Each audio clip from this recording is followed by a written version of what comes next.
Karibu tena kwenye mazungumzo ambayo tumekuwa tukifanya kuhusu hali inayoendelea hapo DR Congo, ambapo tumekuwa tukifanya toka Januari, mimi na mwenzangu Joel, tukifuatilia, na sasa hichi ni kipindi cha 5.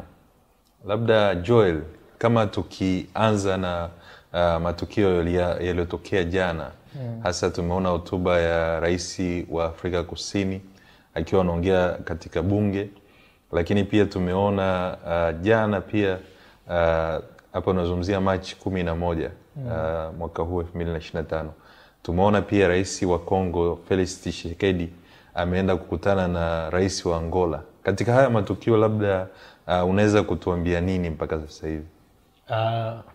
Kwanza kabisa tukianza na tukio la Afrika Kusini, wakati rais wa Afrika Kusini Ramaphosa akijibu maswali ya wabunge ya papo kwa papo, alipata kuulizwa swali moja juu ya hatima ya mgogoro unaoendelea Kongo, ikiwa South Afrika Kusini ni moja ya nchi ambayo ina wanajeshi wake katika eneo la mashariki mwa DRC, wanajeshi ambao wapo katika lile kundi la wanajeshi wa SADC, ambao linajumuisha wanajeshi kutoka mataifa ya Afrika Kusini yenyewe, Tanzania pamoja na Malawi.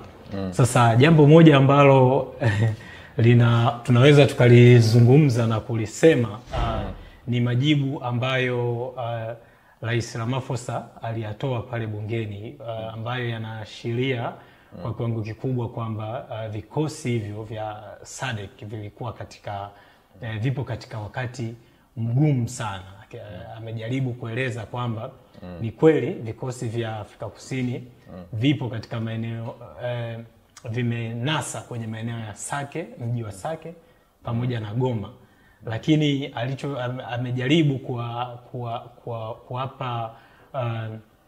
kuwapa kama moyo wabunge wa Afrika Kusini na raia wa Afrika Kusini kwamba haya ni maeneo kwa sasa yapo salama, na wao wanafanya jitihada pamoja na jitihada mbalimbali zinazofanyika na jumuiya za kikanda, wanafanya jitihada kuhakikisha hali hiyo ya usalama kwenye hayo maeneo ambao wapiganaji wao wapo inaendelea. Lakini akasisitiza pia kwamba wanachofanya jitihada zingine ni kuhakikisha kwamba makundi ya kijeshi, ametumia makundi ya kijeshi ikiwemo M23, yanatoa nafasi kwa hivyo vikosi vyao kuhakikisha kwamba vinapata misaada, vinapata mahitaji yake. Ametumia neno kama logistical support na vitu kama hivyo. Kwa hiyo kwa maneno yale ya Ramaphosa yanaashiria kwamba nadhani tuliwahi kuzungumza nyuma pia kupitia hotuba zake na hotuba mbalimbali ambazo zilikuwa zikitolewa na viongozi hususan wa SADC, kuonyesha kwamba kweli vikosi vya SADC vilijikuta katika wakati mgumu katika eneo la mashariki ya DRC. Sijui wewe kwa mtazamo wako, kutokana na hili ambalo tumeliona kwa Ramaphosa, sijui unadhani kwamba huu ni mwanzo, kwa sababu tarehe 13 wakuu wa nchi za SADC wanatarajia kukutana. Unadhani hii inakupa picha yoyote juu ya mwelekeo wa ushiriki kwanza wa SADC katika kuleta amani mashariki mwa Kongo? Lakini pia labda tunaweza tutarajie maamuzi magumu zaidi aidha ambayo kwa namna moja au nyingine yataashiria kumalizika kwa huu mgogoro kwa njia ya kidiplomasia, kwa mujibu wa azimio lililotolewa kwenye ule mkutano wa wakuu wa nchi za SADC pamoja na EAC, au yatakuwa vinginevyo, ikiwemo kama kuondolewa kwa vikosi vya SADC kabisa. Wewe sijui unaionaje hii? Kwa kama ulivyosema, Ramaphosa kidogo ni mwanadiplomasia. Jinsi anavyoongea, aliongelea hali ngumu kwa namna ambavyo aliongea kwa namna rahisi ambayo haitafanya ionekane gumu, lakini hata hivyo nayo ilimshinda, kwa sababu alisema kwamba alisema troop is in a precarious situation. Na hapo ni kama unasema hali ni mbaya sana. Yani ni hali tete, wako kwenye hali tete. Ukisikiliza jinsi anavyoongea ni kama kifupi, kama anasema anakonfirm kile kitu ambacho kina Malema alikuwa anasema kwamba ni kama ni hali ya kama kushikiliwa. Sababu Malema alikuwa anasema wamezingirwa, ni kitu kama hicho anachokielezea. Malema aliongeza na mbwembo kusema kwamba hata wakitaka kwenda kujisaidia inabidi waombe ruhusa kwa M23. Sasa inawezekana ni mbwembo tu, lakini alikuwa anaashiria. Na kitu kingine anasema kwamba inabidi tu kuhakikisha kwamba wanapata chakula, wanapata mahitaji mengine, inabidi tuongee, tumekuwepo kwenye discussion na M23. Kwa ukitafakari kwa ujumla wake, na pia alisisitiza akasema kwamba hii hali haiwezi kuishia kwa mapigano. Mazungumzo ndio namna pekee. Lakini sasa nikijaribu kuwaza, ni kama kwa hiyo tuseme M23 kwenye mgogoro, hili swala la wapiganaji wa SAMIDRC ambao wako, inaonekana pia wamekuwa wakitumia kama karata kwenye majadiliano. Na wamekuwa wakitumia kama karata kuhakikisha kwamba upande wa SADC, hasa upande wa SADC hauchukui tena hatua za kijeshi zaidi. Kwa hiyo ni jambo ambalo tunalipata kwenye hotuba ya Ramaphosa. Na kwa hiyo ukiangalia na kwa nini sihoni SADC wakichukua hatua za kijeshi zaidi, ni kwa sababu pia ya pili, tutaangalia kwenye sehemu inayofuata namna ambavyo M23 wamekuwa wakitumia propaganda kuhakikisha kwamba nchi ambazo hivi vikosi vinatoka, wananchi wake wanakuwa wanauliza kwamba wanajeshi wetu wanafanya nini huko DR Congo. Wakati ni jambo la Afrika, ni jambo ambalo tumekuwa tukisaidiana kama Afrika, na wamekuwa wakifanya hivyo kwa kutumia humiliation, uzalilishaji, propaganda za kilazalishaji. Kwa hiyo sioni kikao cha tarehe 13 kikitoka na proposal au pendekezo linalohusisha hali ya kijeshi. Na hii kukazia hicho unachokisema, ukiangalia tangu mwezi wa pili, unaona kwamba ni kama M23 katika mikakati yao kwa kiasi fulani wamekuwa wakifaulu katika kushinikiza, kuonesha kwamba hii kinachoendelea lazima sisi mtuite mezani. Tunaona kuanzia mwanzo, mkutano wa mwanzo, mikutano yote ya mwanzo, na hata msimamo wa DRC, msimamo wa Kinshasa kuhusu mazungumzo ya amani na M23, tunajua unafahamika, na nadhani tunaweza tukaugusia kidogo kufuatia ile ziara ya jana ya Tshisekedi kule Angola. Kwa hiyo utaona kwamba kwa kutumia propaganda M23 wamefanikiwa kwenye hilo, kufrustrate wananchi kwenye nchi nyingi sana. Ukiangalia kwenye mitandao ya kijamii, kwa mfano ile wiki za mwanzo za mwezi wa pili, raia wa South Africa walivyokuwa wakishambulia serikali yao kwamba tunatafuta nini Kongo, mpaka sasa hivi, na mpaka sasa hizi bado inaendelea. Kwa hiyo hilo wameweza. Lakini pia hata ukiangalia pia kuna namna nyingine ambao wamejaribu kuifanya zaidi, pia tulizungumza ile ya kuonyesha kwamba sisi tuna watu, kuandaa mikutano ya hadhara, lakini kuonesha kwamba wapo ground wanafanya matukio fulani, matukio mawili matatu ya kijamii na wanajamii, lakini pia kuunda serikali kwenye maeneo ambayo wanawashikilia. Kwa hiyo yote ni kujaribu kuonyesha kwamba kwamba sisi tuna watu na tuna mandate pia, tunahitaji mtuite, tuna mamlaka ya mtuite kwenye hii meza. Sasa katika sambamba na hilo sasa ndio hapa tunaenda kwenye ziara ya jana ya Tshisekedi Angola. Tunajua kwamba nchi ya Angola, rais wa Angola ndiye anayeongoza kitu kinachofahamika kama mchakato wa Angola, yani wa Luanda, mchakato wa Luanda wa amani, ambao wenyewe unahusisha serikali ya DRC pamoja na serikali ya Kigali, yani serikali ya Rwanda. Na mchakato huu ni moja mchakato mikubwa miwili ya kuleta amani mashariki mwa Kongo, kwa sababu mchakato wa pili ni ule wa Nairobi ambao wenyewe unahusisha kati ya serikali ya Kongo pamoja na vikundi mbalimbali vya kimapigano ikiwemo M23. Sasa ziara ya jana ya Tshisekedi na tamko lilokuja kutolewa baadaye na serikali ya Angola kwamba watazungumza pia na M23, watawahusisha kwenye huo mchakato wa Rwanda. Sijui unatoa picha gani ya mwelekeo wa mgogoro huu wa DRC? Kwa sababu kama walivyosema kwenye tamko la press ya msemaji wa ikulu ya Angola, kwa wamesema kwamba watahusisha M23 kwenye mazungumzo. Hili ni jambo ambalo M23 wamekuwa kilitafuta, na DRC kwa upande wake imesema haiwezi kuongea na M23 kabla ya jana. Haiwezi kuongea na M23 kwa sababu M23 ni magaidi. M23 ni mamluki wanaotumika na Rwanda. Akasema kwamba kuongea na mamluki wa Rwanda unapoteza muda.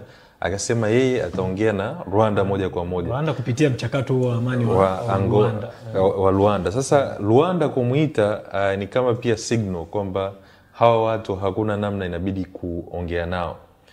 Hiyo ni moja. Lakini pia Kongo kwa upande wake kupitia msemaji wa rais ameelezea, lakini pia yule msemaji wa serikali wameelezea, wakasema kwamba msemaji wa rais amesema kwamba we take note na tunaangalia kitakachoendelea. Ni kama tumeona kilichoandikwa na sisi tunasubiri tuone. Lakini wakasisitiza kwamba sisi tunafuatilia mchakato wa Nairobi, lakini hapo tunasimamia tamko la 2773. Nasema hata kama uko na adui yako, lazima uhakikishe kwamba kuna milango ya maongezi. Nadhani ndio kitu ambacho kimetokea hapa Angola. Kwamba tayari hata wakuu wengine wa nchi mbalimbali, hususan wa SADC na kwingine, nadhani wanaona kwamba hakuna namna yoyote ya hili swala kumalizika bila kuongea na M23. Na tayari kitu ambacho Tshisekedi anakitaka kutokuongea na M23 kingewezekana mwanzoni kabisa, lakini M23 kuchukua Goma, kuchukua Bukavu na maeneo mengine, kusogea karibu na Uvira, kujaribu kusogea, inaonyesha kwamba hawezi ukawapuuza. Ni watu ambao kwa sasa hivi lazima uongee nao. Kwa hiyo hili jambo, makosa yalifanyika tayari kwa upande wa DRC na sasa hivi hawana budi. Na katika hilo ndio wanasema inawezekana kutokuwa ni kuna ugumu. Tumeona serikali pia ya Kinshasa, yani ya DRC, imetangaza dau la dola kama milioni 5 ambayo kwa fedha za Kitanzania ni kama unazungumza bilioni 12.5. Ni fedha nyingi sana ambazo DRC imetangaza itazitoa kwa mtu atakayefanikisha kupatikana kwa kiongozi wa kisiasa wa M23, Kolinanga, Sultan Makenga na Beatrice. Kwa hiyo lakini hao ndio watu wanaotegemewa pia kuwa kwenye meza ya mazungumzo kwa upande ya M23, hususan Kolinanga ambaye yeye ni kiongozi wa kisiasa. Makenga na wasiwasi anaweza siwepo mezani kwa sababu yeye ni kiongozi wa M23 wa kijeshi. Sasa naona kuna ugumu bado kwenye hili swala la Kongo na kabla wakina M23 baada tu ile tamko la kwamba wametangaziwa dau, hiyo ilikuwa ni Machi 7. Machi 8 wakaanza kuzunguka mtaani wakipunga kwa wananchi kwamba kuonyesha kwamba bado wana mamlaka, tupo. Na watu wao wakaanza kutoa matamko kwamba wanamtafuta rais wa Kongo. Kwa hiyo unaweza kuona, lakini kingine ambacho kinaonekana hasa kutokana na kwamba kwa upande wa serikali ya DRC baada ya makosa ya Bukavu wamebadilika kidogo, naweza kusema pamoja na washirika wao wazalendo. Wameweza unasema ile kwa Kiingereza to put on a fight, kwamba wameweza kuwadhibiti M23 kwa namna moja au nyingine, wasipate zile hatua za haraka M23 hawajaweza kuzifanya tena kama ilivyokuwa mwanzo kwenye mwishoni mwa mwezi wa kwanza na mwezi wa pili mwanzoni. Na baadhi ya sehemu kwa mfano Minembwe walifanya, kulikuwa kuna mashambulio ya mabomu ile Machi 10 ambapo watu 10 wa M23 waliuawa kwenye ule uwanja, na wao walisema uwanja wa ndege, na wao msemaji wa FARDC jeshi la Kongo walisema walifanya vile kwa sababu Minembwe ilikuwa inatumika kama sehemu ya kusupply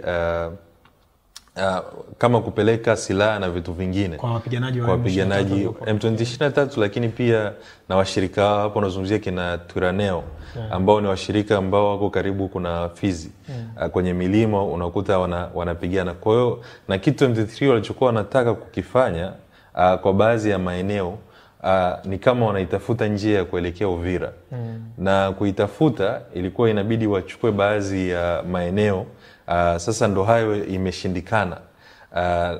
Bado kuna mapigano yanaendelea. Wakiweza kushika maeneo, manake wanaweza kuungana na baadhi ya wafuasi wao huku hao wapiganaji wa Turaneo. Kwa hiyo inawezesha zaidi kuwa karibu. Kwa hiyo kwa upande wa DRC wameweza kuput on a fight.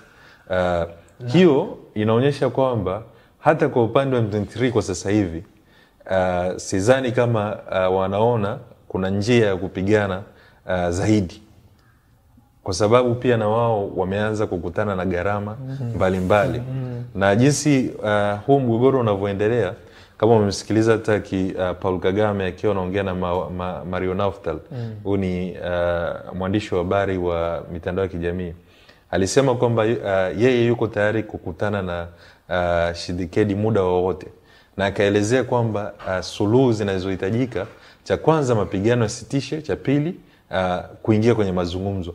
Kwa hiyo unaona pande zote zinaona huu mgogoro kwa kila mtu ni gharama, inawaletea ugumu fulani gharama, kwa sababu kwa nchi kama Rwanda ambayo imekumbwa na shida kubwa sana ya kidiplomasia kwa hivi karibuni. Kwa hiyo nayo pia inakuwa kama pushed kuona kwamba kwa kweli saizi inahitajika ipatikane suluhisho. Lakini hapo kwa M23 kugota kushindwa kuichukua Uvira, ukimtazama pia kwa kiwango kikubwa na hata ukiangalia kwenye hizi kurasa za mitandao ya kijamii ambazo ziko affiliated na M23, yani ni zile zina uhusiano, tumeona ndo zikiwa zina report sana matukio ya M23 ya mstari wa mbele. Hizi kurasa za mitandao na hivi vyombo vya habari vimekuwa vikishambulia sana Burundi. Na kama utakumbuka juzi kama sio jana, kuna moja ya hizo kurasa zikaandika sio muda mrefu ushawishi wa Burundi kwenye hili eneo la Uvira na mengineyo tutaukomesha. Kwa hiyo inaonyesha pia katika huu kenzani ambao M23 wanaupata saizi wa kushindwa kuichukua Uvira, inaonekana kuna mkono mkubwa sana wa Burundi katika kuhakikisha, kama tulivyozungumza nadhani wiki iliyopita, kwamba Burundi nayo ina mkono mkubwa sana kuhakikisha kwamba hawa M23 hawa ichukui Uvira na kusogea zaidi, kwa sababu itakuwa ni hatari pia kwa nchi yake, kwa mipaka yake, kwa sababu kwanza Burundi na mji wa Uvira ni eneo karibu sana, na kama M23 wataichukua Uvira, maana yake kuna vikosi vya waasi ambavyo vinapigana na serikali ya Burundi, vinataka virudi Burundi, vitapata access ya kwanza tena kina Red Tabara na wengine Red Tabara watapata tena access ya kwanza kuishambulia Burundi. Kwa hiyo naona pia kuna mkono pia mkubwa sana wa Burundi katika kuhakikisha kwamba M23 hawasogei mbele, na tuliona taarifa zilikuwepo, rais wa Burundi alienda Kinshasa na sijui kama kuna taarifa zote zilitolewa juu ya kile kilichozungumzwa kwa hiyo wiki iliyopita. Nadhani alienda wakati ule bado mambo ni yamepamba moto, hao hofu ilikuwa kubwa kuhusu Uvira. Na baadhi ya taarifa inasema reinforcement kubwa ya kuzuia ile crossing kweli ilitoka upande wa Burundi. na hata wao kurudi kutoka Bukavu inawezekana ni kwa sababu walivyoona hali inakuwa mbaya. Kwa hiyo wakaamua sasa warudi kutetea mipaka yao. Na kwa sasa kwa mfano mapigano makubwa yanafanyika sehemu inaitwa Kaziba. Baadhi ya watu wa M23 wanasema kwamba M23 waliweza kuchukua, lakini hakuna uhakika. Hakuna taarifa za uhakika. Na sababu ni kwamba kama ukiweza kuchukua ile eneo, maana yake wanaweza kuungana na kama tulisema baadhi ya wafuasi wao, vikundi vinavyoshabihiana Turaneo ambao wanakaa Fizi. Kwa hiyo wanakuwa kama wana strip ambao inaenda mpaka wanaweza sasa kumatch kama ni kwenda Uvira, kuchukua Uvira. Sasa hiyo ndo ni kitu ambacho kumekuwa kikifanyika. Kwa hiyo kama unavyoona inawezekana kwa hali iliyopo hali ikawa mbaya au mapigano yakakawa kwenye stalemate. Kwa sababu jinsi M23 wanavyojaribu kuchukua maeneo ndo uwezo wao unavyopungua. Uwezo wao kushika maeneo, lakini pia wanahitaji nguvu ambazo hawana. Lakini pia ndo mambo yanaharibika kwa Rwanda kwenye ulimwengu wa kidiplomasia. Kwa kila mtu kwa sasa hivi inaonekana watu wanatafuta suluhu za hicho. Sasa changamoto kubwa ya suluhu kwa upande wa DRC ni kwamba maeneo M23 walioshikilia hatma yake ni nini, na inaonekana ndio sababu kubwa M23 wanataka kukaa kwenye meza kuangalia hayo maeneo. Sasa sijui suluhu itakuwa ni nini hapo. Sasa kwa uzoefu wa kihistoria ya Kongo na kama ambavyo tumekuwa tukizungumza hapa katika ile migogoro mbalimbali ilikuwa ikitokea DRC, vikundi mbalimbali vikubwa vya waasi vilivyotokea DRC na namna migogoro hiyo ilivyowezwa kusuluhishwa kuanzia ule mgogoro wa vita ya kwanza ya Kongo, vita ya pili ya Kongo kama tulijadili na kuona suluhu ilivyopatikana kwa kuunda serikali ya umoja wa kitaifa na vitu kama hivyo. Lakini kulikuwa kuna vikundi vikubwa vya waasi vilivyoibuka wakati ule, kuna CNDP wakina Laurent Nkunda, lakini pia kulikuwepo na M23 wenyewe baadaye. Kwa hiyo suluhu siku zote imekuwa katika mfumo wa kuwaingiza vile vikundi vya wapiganaji waweke silaha chini, waingie kwenye jeshi la Kongo. Ila kwa sasa hivi wana serikali rasmi. Lakini ya pili wanasema viongozi wao wa kisiasa wanaingizwa, wanapewa nafasi kwenye serikali ya Kongo, mfano kuongoza majimbo na vitu kama hivyo. Lakini tunakuja na hiyo yote kwa nyakati tofauti tumeona ikiwa haifanyi kazi ipasavyo. Kwa sababu tatizo lilikuwa linajirudia vile vile. Ugumu unakuja kwa mgogoro wa kipindi hiki ni kwamba ni kama M23 walijipanga zaidi. Walisoma makosa yao ya nyuma wakarekebisha kabisa. Upande wa DRC ni kama haukujifunza kwenye matatizo. Kwenye haya matatizo kwa sababu kwa muda mrefu mpaka hawa watu wameweza kufanya hiki kitu. Kwa sababu kuna hiyo moja kijeshi inaonekana ni hivyo. Lakini ya pili wana uongozi mkubwa, wana network ya kisiasa ambayo tumeona inajaribu kuhamasisha wananchi kwa namna moja au nyingine. Sasa option ya miaka ya nyuma inaweza ifanye kazi, na mimi wasiwasi wangu ni kwamba madai ya M23 kwenye meza ya mazungumzo itakuwa ni kutaka kuachia hayo maeneo wayaendeshe wao, maeneo walioyakalia. Yaani serikali ya Kongo yatambue kwamba haya maeneo yanakaliwa na M23 na yanaendeshwa na M23 kama majimbo. Sasa kama majimbo, kwa sababu kuna majimbo mpaka sasa hivi Kongo kuna majimbo. Sasa ni majimbo ambayo yanaendeshwa na serikali independent au ni nini? Ni ndio huo wasiwasi wangu kwamba madai yao watataka iwe kama ni semi autonomous, yani ina mamlaka fulani. Serikali au waunde serikali ambazo zina mamlaka fulani chini ya DRC. Kitu ambacho nadhani naamini ndio utakuwa msimamo wa M23. Na wanaweza wakatoa sababu zao kwamba kujilinda, lakini pia labda kujiunga na serikali tumeona haifanyi kazi na vitu kama hivyo. Shida yangu kubwa na hiyo option na hiyo njia nadhani inaweza kama na sidhani kama serikali ya Kinshasa itakubali. Kama italazimishwa na itakubali, itakuwa hatari zaidi kwa kwa uhuru na mipaka ile, lakini mustakabali, na ule mustakabali, kwa sababu pale kuna magavana wengi, gavana wa sehemu nyingine watasemaje, nao wanaweza kusema kumbe tunaweza na sisi tukafanya hiki kitu na tukawa na mandate, kwa sababu nadhani tunaweza tukalizungumzia hilo hatari ya hiyo. Kuna makundi, tumeona kuna makundi mengi na tumetaja hapo ya waasi, lakini habari ambayo imeshtua tena hivi karibuni, kuna mmoja wa kiongozi wa waasi wa huko zamani naye ametangaza kuunda tena kundi la, lakini kabla ya hapo labda kabla ya makundi mengine kuna vyama pia, kwa mfano chama cha alikuwa Joseph Kabila alikuwa rais. Kabla ya hayo makundi kuna hawa ni kama wana outfit au wana tayari wana mifumo ambayo iko tayari tuseme kwa ajili ya serikali, vyama vya siasa. Hawa kina Joseph Kabila amekuwa akishutumiwa kwamba yeye anaiunga mkono M23, lakini amekuwa pia akishutumiwa kwamba yeye ni mfadhili wa M23, anashirikiana na Rwanda, madai ambayo anayapinga, lakini pia na chama chake kimekuwa kikiyapinga. Lakini yeye amekuwa pia akiwatetea M23.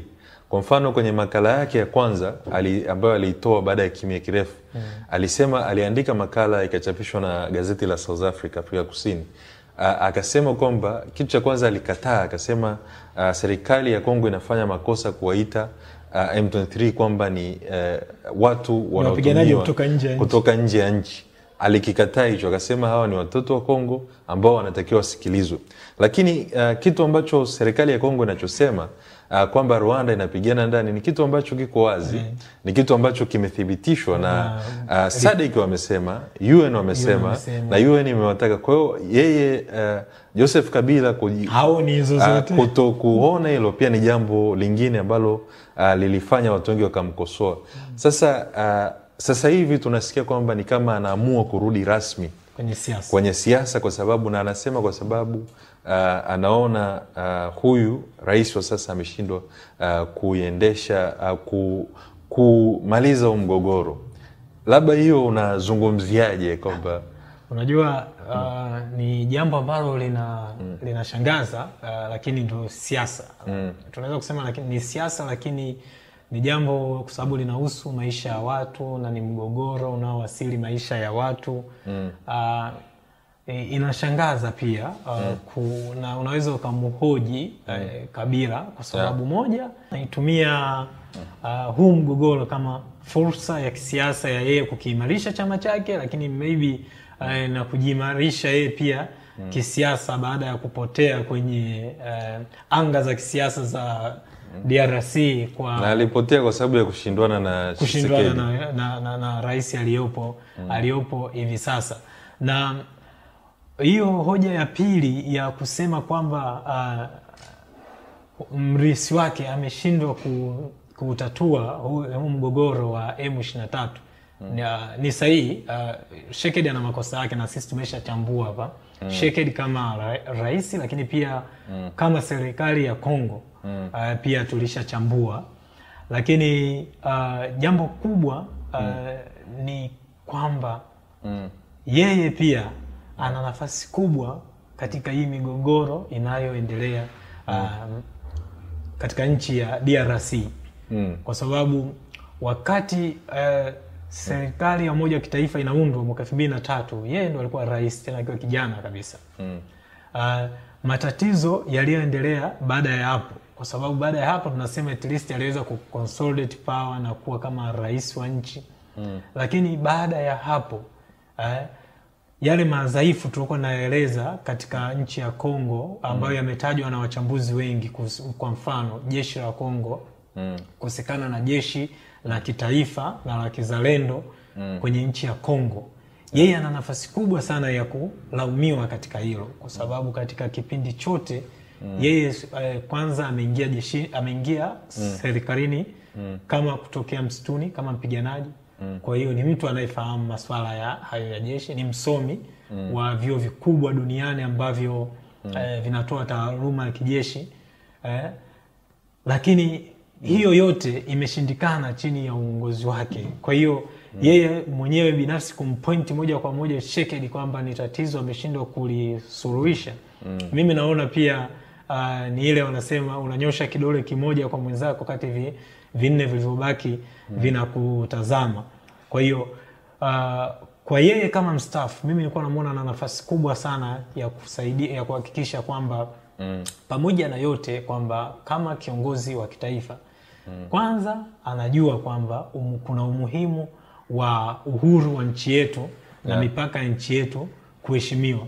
Yani regardless unagombana na wanasiasa wenzako waliopo ndani ya nchi yako au rais uliomwachia madaraka huelewani naye, lakini sisi tunaamini kwamba kwa kiongozi kama yeye, jambo la kwanza ambalo yeye hawezi kucompromise ni swala la uhuru wa Kongo, lakini pia mipaka ya Kongo, kwamba pamoja na yote haya ni mambo ya msingi. Ndio tuendelee sasa kutofautiana kwenye masuala mengine ya kisiasa. Kwa hiyo kwangu mimi naliona hili sijui msukumo wa Kabila kuyaendea mambo kwa namna hiyo ambayo Tony umeieleza, sijui ni nini hasa. Na baada ya kustaafu Kabila alienda kusoma na mpaka sasa hivi alikuwa makazi yake Afrika Kusini kwa ajili ya kusoma.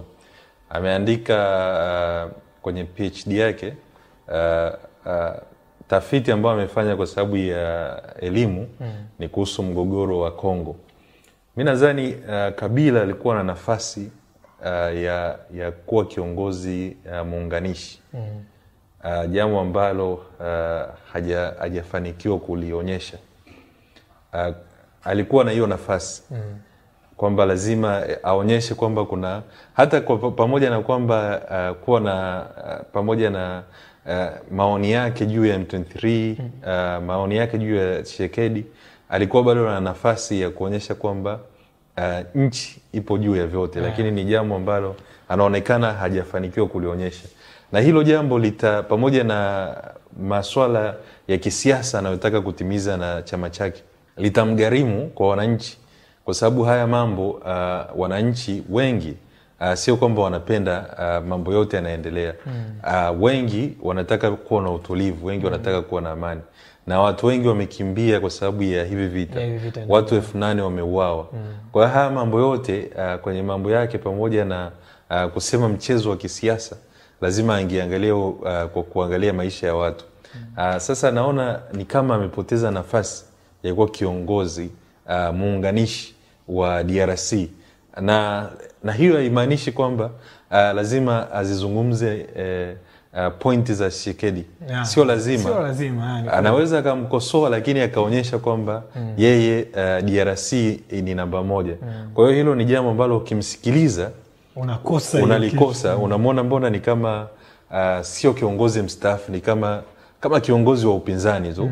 Kwa hiyo unaiona hiyo kama kiongozi wa upinzani badala pia kumuona kiongozi mstaafu. Kwa hiyo ni jambo ambalo naona ni kama ni nafasi iliyopotea, kwa sababu yeye ni moja ya watu ambao wangetakiwa kwenye hivi vikao wasikilize pande zote, waweze kuona hiyo nafasi ya kulinganisha mambo, labda na kutoa uelekeo. Lakini pia angeweza kuwa nafasi ya mtu ambaye aseme matatizo ya watu wa Kongo, sisi watu wa Kongo ndo tunatakiwa tuwe wa kwanza. Na inakuja pia kwenye swala la pili. Moja ya kitu ambacho huu mgogoro umekionyesha, mimi naweza nikauita mgogoro ilikuwa ni jaribio kwa viongozi wa Afrika. Kwa sababu gani? Tunaona sasa hivi hali ya dunia inavyobadilika. Sasa hivi ni kama dunia inabadilika kwa namna ambayo mtu mbabe ndo anaamua, anachosema ndo kinatakiwa kiwe sahihi. Kwamba mbabe akisema hili eneo ni la kwetu, inabidi akubaliki. Tunaona hii inabadilika baada ya uongozi wa Marekani kubadilika. Kwamba namna ya diplomasia ni kama zinabadilika huko. Na pia diplomasia ya kuangalia misingi, kwamba sisi ni watu ambao tunashabihiana kwenye misingi yetu ni kwamba wanyonge lazima waheshimiwe, lazima uhuru wa mipaka. Misingi inaachwa na inakuwa ni diplomasia ya nipe nikupe, kwamba unanipa nini nikusaidie. Sasa moja ya kitu ambacho tumekiona baada ya Tshisekedi kuona mambo yanakuwa magumu, ameamua kuzunguka, amezunguka, tuliona alizunguka, taarifa zinasema alizunguka Dubai, watu wake kuomba kwamba wamsaidie, mataifa ya Kiarabu amsaidie vifaa vya kijeshi.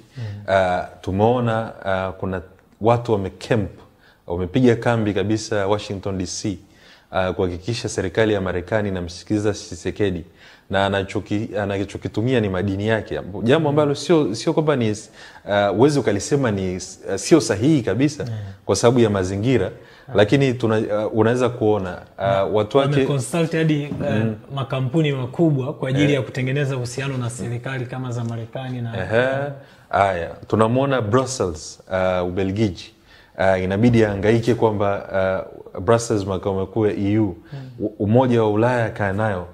Tunaona Munich, kwa amekuwa akipambana kwenye hizi haya maeneo, hasa upande wa Afrika ambapo ilikuwa inatakiwa hizi miundo tulionayo, vyombo tulivyonavyo vitoe majibu. Umekuwa ukienda taratibu sana. Kwa nini nasema ni jaribio kwa Afrika? Kwa sababu dunia inabadilika. Inabadilika kwa namna ambayo tunaona misingi, vitu mbalimbali vinabadilika.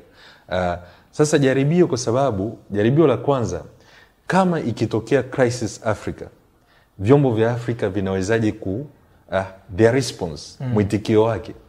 Na tumeshaona, kwa sababu hapo nchi za Afrika zilikuwa zaidi ya 10, unaweza kwenda hata 15 kujumlisha na nchi ambazo Chad na wengine ambapo wamefikia.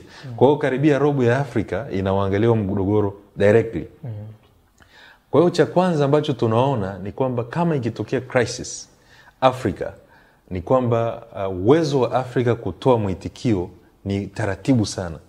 Kwa sababu kabla, ukiacha vikao, EU walioko kule mbali, wakati wanazunguka, EU wametoa sanction, Marekani wametoa sanctions, umefahamu, yani vikwazo. Yani hizi tunasema ni policy decision. Upande wa Afrika ambacho kimefanyika ni zile vikao vimefanyika, lakini vile vikao vimesababisha nini? Hicho ni kitu ambacho hatukioni. Kwa hiyo kwenye ile jaribio, kwenye dunia inayobadilika, ni kwamba Afrika ikikutana na dharura, mwitikio wake ni wataratibu. Kwa hiyo kwa mtu ambaye tuseme unataka kuijaribu Afrika, kitu ambacho utakachokihakikisha ni kwamba changamoto yoyote unataka kuileta iende kwa kasi. Kama ni event unaileta, iwe na kasi sana, kwa sababu hawataweza kurespond, hawatakuwa na kasi ya kurespond. Kwa hiyo hilo ni jambo la kwanza. Jambo la pili ni kwamba Afrika ni kama haijiamini kwenye mambo ambayo inafanya. Ukimwacha DRC, yeye DRC alikuwa, unaweza ukasema ni mtu ambaye yuko desperate, anatafuta majibu popote anapoweza kupata. Ni mtu unaweza kumuelewa. Lakini ilinishangaza mimi Ruto, rais wa Kenya sasa. Rais wa Kenya, hatua ya kwanza baada ya M23 kuingia Goma, alipiga simu, hatua ya kwanza ambayo tunakuja unaitoa kwa umma. Sababu hiyo ndo hatua ambayo sisi, inawezekana aliongea na wenzake, lakini hatua ya kwanza kwa umma ambayo tunaifahamu, tarehe 27 Januari anasema ameongea na Macron. Sasa unajua ile ilizotaharuka, watu wanajiuliza Macron tena anahusikaje? Anahusikaje? Kwa sababu wewe uko karibu na hapo. Mwenyekiti wa Jumuiya ya Afrika Mashariki. Sisi tulitegemea kama wananchi wa Afrika Mashariki, lakini pia kama raia wa Afrika, tutegemea response ya kwanza useme kwamba nimezungumza na marais wenzangu au nimezungumza na Tshisekedi. Na hili tumeona kuna ulazima, tumezungumza na Somalia, Rwanda na Burundi. Kuna ulazima wa kufanya jambo 1, 2, 3. Lakini rais na mwenyekiti wa Jumuiya ya Afrika Mashariki anatoka mara ya kwanza anasema nimezungumza na unajua ilizua taharuki kwa watu wengi. Mpaka sasa hivi ni kama kwamba Macron anahusi, of course, kama yeye mwenyewe kwenye hotuba yake akiwa Dar es Salaam, Rais Ruto alisema kwamba kuna clandestine networks. Unajua clandestine network unasema ni chini kwa chini, kwamba kuna mabwana wakubwa tayari wapo kwa mizizi wanayoitumia, miundombinu wanayoitumia, tayari wapo Kongo, na kazi yao ni ku-undermine this process. Kwa hiyo ile kwanza ilikuwa ni kuonyesha kwamba Afrika haijiamini kwenye matatizo yake.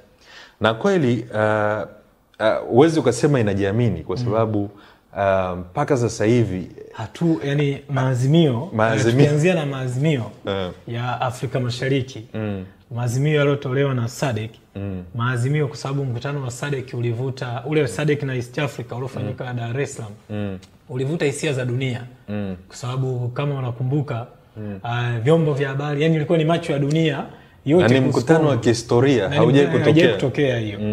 Macho na masikio ya dunia kuhusu Kongo yalikuwa Dar es Salaam kuwasikiliza viongozi wa SADC na Afrika Mashariki wanaamua nini. Na watu walikuwa wanategemea baada ya lile tamko. Tamko lilikuwa kali kidogo ukilinganisha na matamko yalikuwa yanatolewa mwanzo. Lakini baada ya ile tamko M23 ikawaonyesha kwamba sio nyie hamna lolote, sio chochote. Ndio wakaenda kuchukua Bukavu. Na wakawa wanajaribu kwenda mbali zaidi. Sasa mimi nakubaliana na wewe Tony kwamba hiyo inaonyesha ni kwa kiwango gani Afrika bado tuna changamoto kubwa ya kuona namna gani tutaweza kujisimamia masuala yetu, hasa ile falsafa wanaosema Afrika kutatua matatizo yao wenyewe. Kuna jitihada mbalimbali zimekuwa zikifanyika katika kuhakikisha hilo. Sijui imepotelea wapi. Lakini kitu kimoja Tony ambacho siku zote wanasema historia ni mwalimu mzuri sana. Si kwamba Afrika hatujawahi kuwa na jitihada thabiti za kuweza kuhakikisha kwamba matatizo yetu tunayatatua wenyewe. Kama unakumbuka kuundwa kwa Umoja wa Afrika mwaka 1963. Wakati ule bado kulikuwa kuna sehemu kubwa ya nchi, maeneo mengi ya Afrika yalikuwa bado chini ya ukoloni pamoja na ubaguzi wa rangi. Tuliona Afrika iliona kwamba sisi tunaweza kuliondoa hili tatizo sisi wenyewe kama askari wa mstari wa mbele. Waliunda kamati ya kusimamia masuala ya ukombozi. Na kamati ilikuwa na nguvu na mandate kubwa ya kuhakikisha kwamba hii agenda ya ukombozi ya Afrika kujisimamia wenyewe tunaisukuma. Kama mtu mwingine duniani anataka kutusaidia, basi atatusaidia kupitia kamati. Na tutasukuma mbele agenda ambazo zinasukumwa na kamati. Sio kila taifa huko duniani linaweza likaja kutuamulia Afrika namna gani ya kupambana na kujikwamua na hiyo changamoto.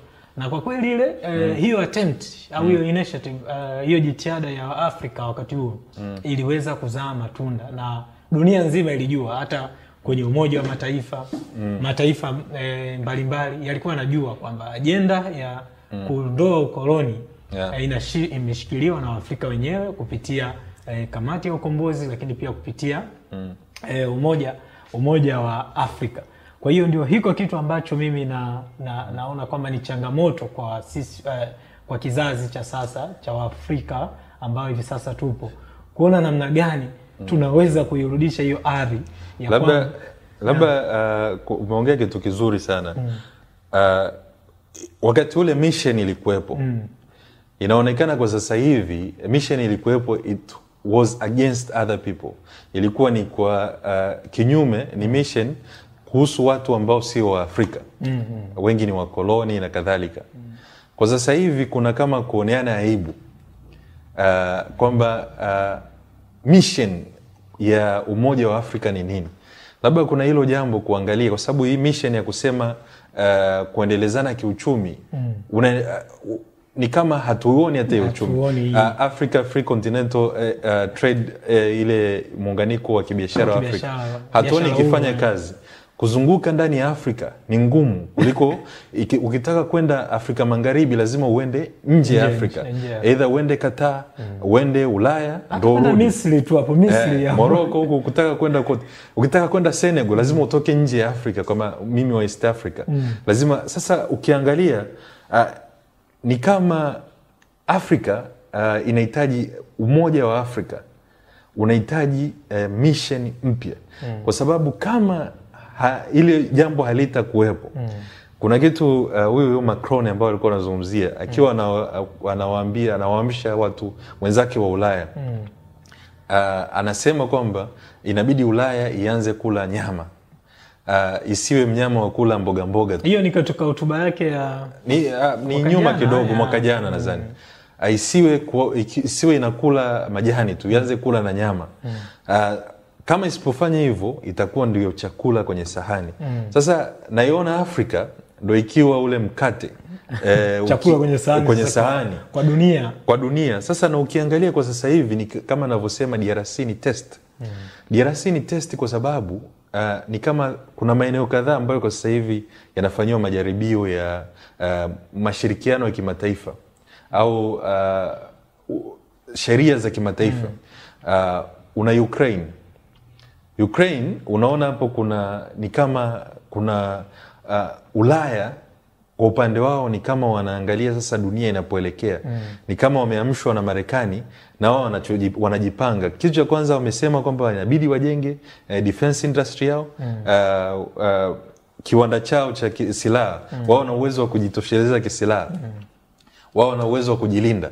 Hii ni baada ya Marekani kila wakati anawaambia Ulaya kwamba hatuwezi kuwalinda tena. Na ile baada ya Marekani kusema Ukraine isiwepo kwenye meza ya mazungumzo, kusema Ulaya sio lazima wawepo kwenye meza ya mazungumzo, na ikawa ni kwamba ni wao na Urusi. Kwa hiyo ile ni sehemu ambapo tunaona nyuzi za mashirikiano ya kimataifa yanatengenezwa. Kwa Arab ni swala la Israeli na Palestina. Hii ni sehemu ambapo pia tunaona zile nyuzi za dunia ijayo ya kimataifa inatengenezwa. Na kwa upande wa Asia hii imekuja, of course kuna swala la Taiwan ambalo kwa sasa hivi halijaje, ila tunaona swala la vikwazo vya kibiashara vilivyowekwa na Marekani ni kama inaanza kuonyesha uelekeo. Sasa kwa Afrika swala ambalo linaonyesha uelekeo wa dunia inayokuja ni swala la DRC. Na kwa nini ni hilo swala? Ni kwa sababu nchi zote kubwa zinaangalia DRC kwa makini, na ni kwa sababu ya umuhimu wa DRC kwenye dunia. China anaiangalia DRC kwa makini. Ufaransa anaiangalia DRC. Ulaya kwa ujumla yake anaangalia DRC, Uingereza, Marekani. Kwa hiyo nchi zote zipo hapo. Sasa Afrika, kwa hiyo ni kama tuko kwenye kikango, naangalia Afrika unafanyaje. Na kwa kweli inasikitisha. Mimi nikiangalia kwa sasa hivi nadhani kuna uwezekano mkubwa kama kungekuwa na Berlin Conference sasa hivi, hawa bwana wakubwa wanaweza kugawana tena. Yani sio wakagawana, kugawana inawezekana ikatokea. Kuna viongozi wa Afrika ndio wangekaa pale mbele kuonyesha kwamba kwenye mimi siti za nataka mbele. Wakawa wanasema hii inafaa iende huko. Mimi nichukuliwe na fulani. Mimi nichukuliwe na fulani, au na mimi nataka tuchukue huyu. Kama ikifanyika Berlin Conference leo, wa hali ya viongozi wetu wa Afrika, namna ambavyo wanafanya, wao ndo wanawezekana wakawa ndo viranja wa kuonyesha ile wakasema kumbi ya Berlin Conference ijayo iwe hivi. Kwa sababu hauoni huo umoja wa Afrika unaotajwa. Tamko ambalo limetolewa kwenye Afrika ilivyokutana umoja wote ni tamko dhaifu. Ile la mkutano wa Addis Ababa. Tamko dhaifu ambalo UN, tamko ambalo amelitoa ni tamko ambalo linaonyesha ni watu wanamaanisha. Na alisimamia tamko ni Ufaransa. Sasa Afrika iko kwenye kikango, na inachoonyesha ni kama ukiacha nchi kuna ushirikiano wa pacha, labda nchi mbili kushirikiana au nchi tatu. Ukiacha ushirikiano kati ya nchi mbili tatu, Afrika kama kwa ujumla wake kwa kweli ndio leo wanasema mfalme yuko wazi. Kwa dunia inayokuja, AU inatakiwa ipate mission mpya. La sivyo sisi na watoto wetu tunaenda kuwa na wao viongozi wetu wanaenda kufanywa kama walivyofanywa viongozi waliopita wa Afrika kabla ya Afrika za sasa hivi. Wanaenda ni kama bara zima tunaenda kuingia kwenye namna ya kutumikishwa tena. Na hiyo unachokisema Tony kuhusu Kongo ni sahihi, kwa sababu tumeona pia kinachoendelea Sudan ni mambo ya aibu sana ambayo yanaonyesha kwamba nafasi ya Waafrika wenyewe kujiamulia matatizo yao, kwa sababu kama binadamu unajua, kama binadamu ambao tunajua kwamba wana utashi, wanaelewa kwamba kuna umuhimu sisi kama binadamu kuhakikisha kwamba tunajitatulia na kujiamulia matatizo yetu wenyewe. Tunaweza kutafuta suluhisho la matatizo yetu wenyewe. hiki kinaendelea DRC, kuna lingine linaendelea huko Sudani, na tunaona players wakubwa na ni dhahiri kabisa mataifa ya nje makubwa kabisa yanaendelea katika kusupport hizo kambi mbili, na baadhi ya mataifa ya Afrika yanakiuka pia hata chata ya Afrika katika kuingilia kwa namna moja au nyingine mgogoro wa Sudani. Tumeona Nairobi au Kenya ambayo inaendesha inaongoza swala la amani la mgogoro wa Kongo kupitia hiyo Nairobi process. Tumeona imezua mgogoro mwingine kati ya na Kenya pamoja na Sudani, baada ya Kenya kuwaruhusu tena wale wapiganaji wa Rapid Support Forces nao waje watangaze serikali yao, naita parallel government, serikali yao ndani ya Sudani wameitangazia. Na waliozuia actually ni watu kutoka Afrika. Qatar ndo wamesema kwamba hicho mnachokifanya hatukubali. Marekani wamekisema hicho mnachokifanya sio sawa. Lakini huoni nchi za Afrika hazionekani ziko wapi, kwamba kuna taifa lingine linakiuka 1 2 3. Huoni hiyo pia discussion. Kwa hiyo hii inatoa picha kwamba kuna hatari kubwa sana katika bara letu.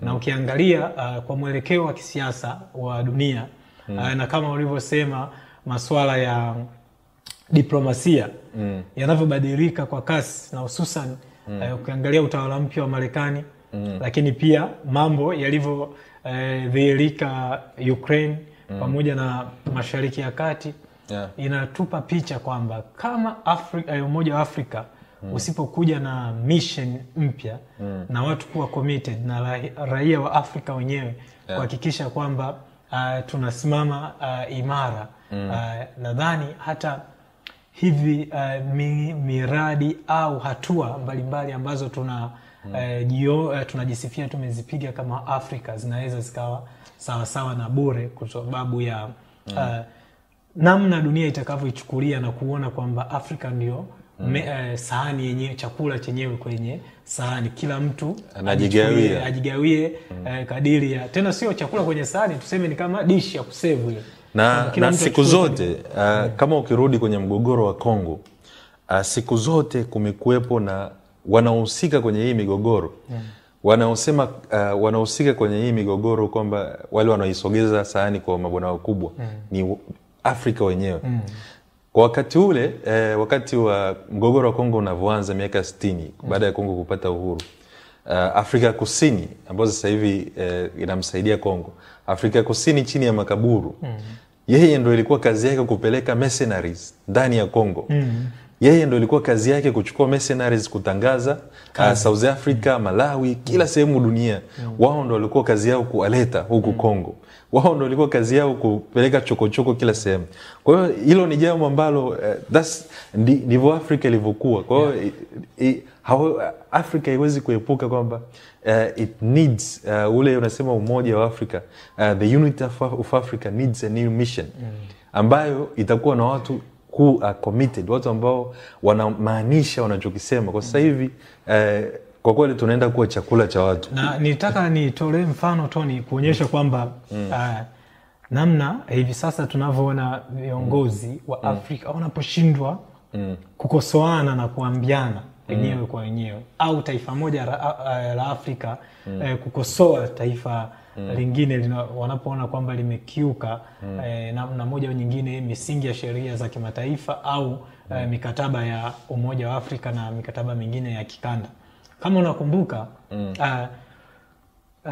mataifa ya nchi za mstari wa mbele ambayo yalikuwa kiongozwa na Tanzania baada ya mwaka 1975, ukiacha ile kamati ya ukombozi wa kusini mwa Afrika, kulikuwepo na kundi la mataifa wa mstari wa mbele yalipinga Malawi kuingizwa kwenye kamati, kwa sababu Malawi chini ya Banda, Rais Banda, ilikuwa inang'ang'ania kwenye Umoja wa Afrika kwamba na sisi tunataka tuingizwe kwenye kamati ya lakini Malawi, kumbuka wakati wa Ureno, wakati mataifa yote wakati Frelimo wanapambana na Ureno huko Msumbiji, Malawi ndio taifa pekee la Afrika jirani ya Msumbiji ukiacha ambalo lilikuwa ni taifa huru lililokataa kuwapa base Frelimo kupigania kama Tanzania ilivyofanya pamoja na Zambia.